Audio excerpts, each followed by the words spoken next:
A cold winter morning in London was wrapped in thick fog. The people of the city were busy preparing for the Halloween festival. The streets were filled with pumpkin lanterns, strange costumes, and laughter everywhere. But even in the middle of this celebration, there was one man who did not like these festivities at all. His name was Dylan Mercer. He was miserly, harsh, and selfish.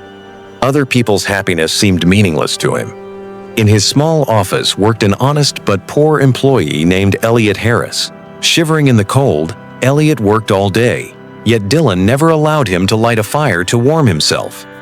One day, Elliot gathered the courage to say, "Sir, tomorrow is Halloween Day. May I have one day off?" Hearing this, Dylan replied with irritation, "Halloween is not a real festival. It's just an excuse for lazy people."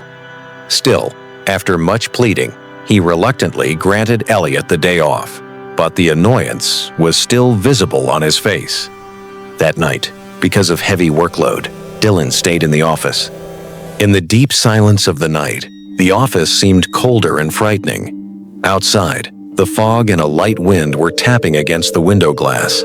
Exhausted, he fell asleep in his chair.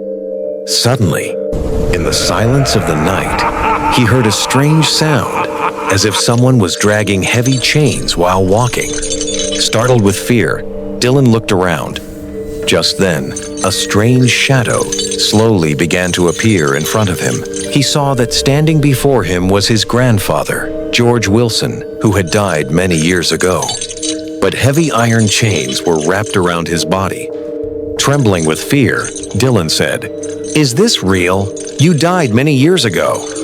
In a deep voice, George's spirit said, "Yes, I am dead.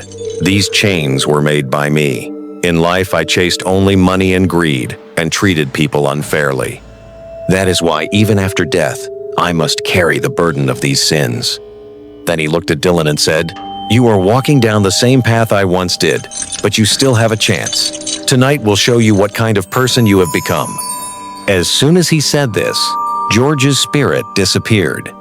A moment later, an old mirror hanging on the office wall began to glow.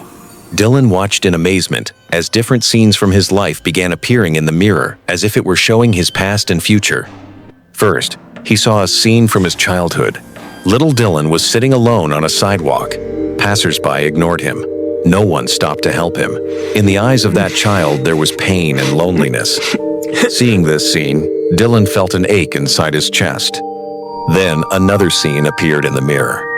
He saw himself in his younger years, a time when he was cheerful, when he laughed with friends and treated people kindly. But slowly, his greed for money changed him. Eventually, those dear friends left him because they realized that Dylan's heart no longer held love, only greed.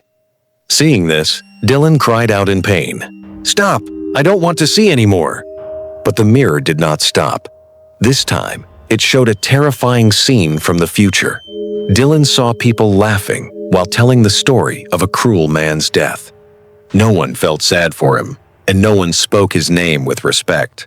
A businessman was secretly taking control of the money in his bank accounts, knowing that after his death, no one would come looking for his wealth. Finally, the mirror showed a lonely graveyard. In the thick fog, Dylan saw himself standing in front of a grave. Trembling, he read the name on the tombstone, and it was his own name, Dylan Mercer. Seeing this, he collapsed in terror.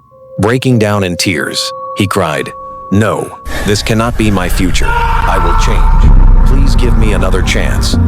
Suddenly, everything disappeared. Dylan opened his eyes and saw that he was still sitting in his office chair. His body was soaked in sweat, and his heart was pounding. He quickly grabbed a glass of water and drank it. Just then, he heard the sounds of people celebrating outside the window. He realized that Halloween Day had begun. That meant he still had time to change his life. Filled with excitement, he quickly stood up. Then he called his assistant and said, "Buy the biggest gift you can find and send it to Elliot Harris's house."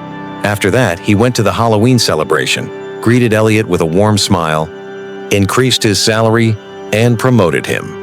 From that day on, Dylan changed completely. He began standing beside people in need, trying to understand the suffering of others, and he genuinely cared for Elliot's family as well. The people of the city were astonished to see that the man who had once been the most miserly and harsh had now become one of the kindest among them. In the end, Dylan realized the greatest truth of life: money is not the greatest treasure. Love and compassion for others are the true wealth of a human being.